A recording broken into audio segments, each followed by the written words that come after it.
kesempurnaan atau kedewasaan ternyata tidak mungkin dapat dicapai tanpa orang percaya mengalami secara maksimal Kristus yang ada di dalam kita.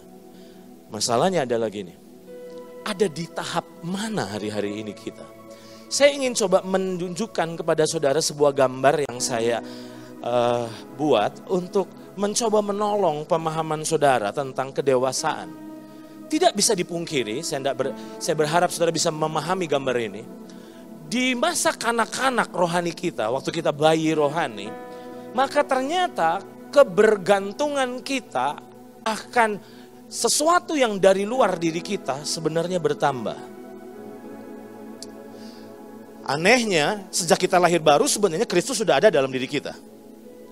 Cuma masalahnya karena kita masih kanak-kanak rohani, maka sebenarnya kita masih butuh orang-orang yang di luar kita untuk menuntun dan membimbing kita. Oke? Nah itu sebabnya ketika saya mempersiapkan materi ini, Tuhan ingatkan ini saudara. Apakah jadinya seorang Samuel tanpa peran Imam Eli? Masih ingat kisahnya? Di dalam 1 Samuel pasal 3.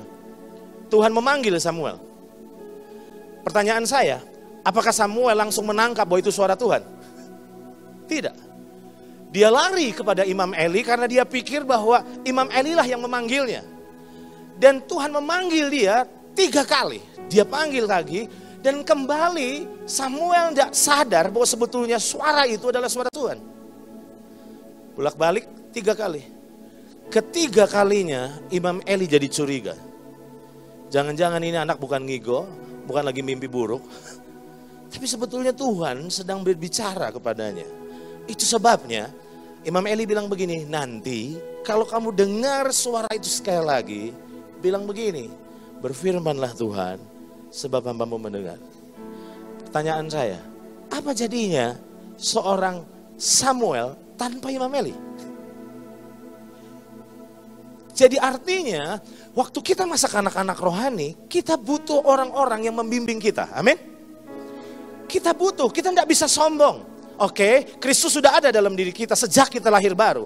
Tetapi ternyata masa kanak-kanak membuat kita bergantung terhadap sesuatu yang di luar diri kita. Tapi yang menjadi masalahnya adalah begini, kita kan seharusnya bertumbuh dewasa.